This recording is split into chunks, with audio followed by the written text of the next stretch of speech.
Hi, friend. This is Bliss Note, and I'm so glad you're here. And let me tell you why.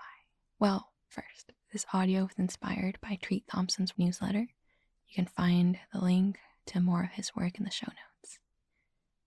Treat's work takes a turn from how, in his words, cringy self improvement content has become, and he's trying to make it valuable again. No productivity hacks, hustle advice, or cringe content.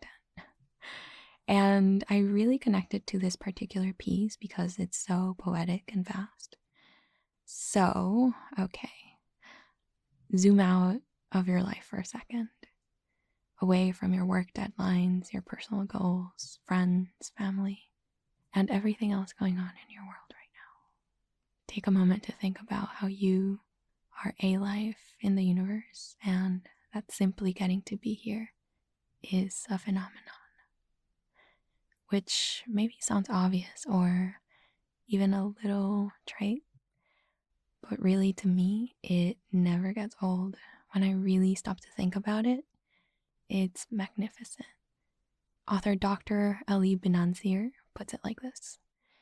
Imagine there was one lifesaver, the kind bodyguards use, and it was thrown somewhere in some ocean, and there is exactly one turtle in all of these oceans swimming underwater somewhere. The probability that you came about and exist today is the same as that turtle sticking its head out of the water in the middle of that lifesaver in a single try.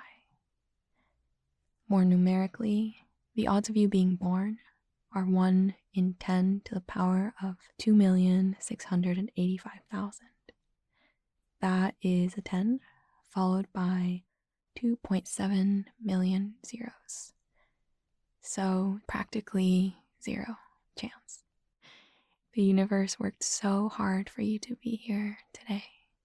So many things had to happen for you to even take your first breath, let alone the next and the next, all the way to the one you're taking right now. From your entire lineage, staying unbroken for the length of all of human existence, to the improbability of your parents meeting, you are so lucky. And then we die. Besides the hilarious odds of us being here, life is precious for this other reason. We die. It ends.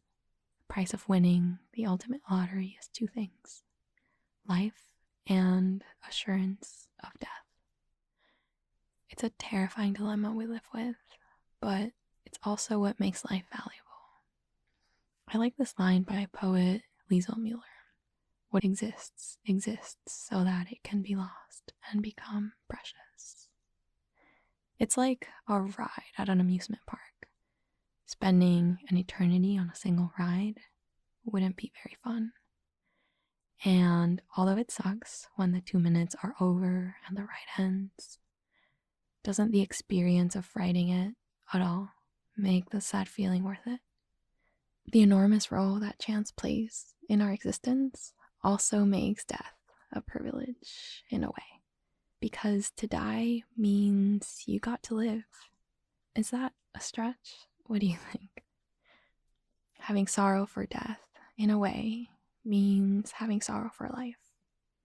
Resenting death is wishing to not have participated in the beauty of aliveness.